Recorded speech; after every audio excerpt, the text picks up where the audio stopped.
দারিদ্র আর অসহায়ত্বের সঙ্গে প্রতিনিয়ত লড়াই করে চলা একটি পরিবার। মাথার উপর নিরাপদের ছাদ ছিল না, ছিল অনিশ্চয়তার দীর্ঘশ্বাস। এমন সময় মানবিকতার হাত বাড়িয়ে দেন সমাজসেবক আব্দুর রহমান হাজারী। নিজ উদ্যোগে ঘর নির্মাণের জন্য প্রয়োজনীয় টিন প্রদান করেন তিনি। তার এই সহায়তায় নতুন করে স্বপ্ন দেখতে শুরু করেছে পরিবারটি।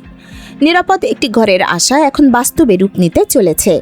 স্থানীয়রা বলছেন, বর্তমান সময়ে এমন মানবিক উদ্যোগ সমাজে ইতিবাচক বার্তা ছড়িয়ে দেয় এবং অন্যদেরও অসহায় মানুষের পাশে দাঁড়াতে অনুপ্রাণিত করে।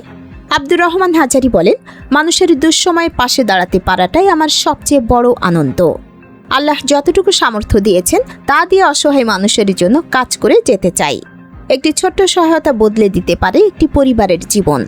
আর এমন মানবিক উদ্যোগী সমাজে সৃষ্টি করে সহমর্মিতা, ভালোবাসা ও আশার নতুন দিগন্ত। আয়েশা আক্তার, বাংলানেট এক্সপ্রেস।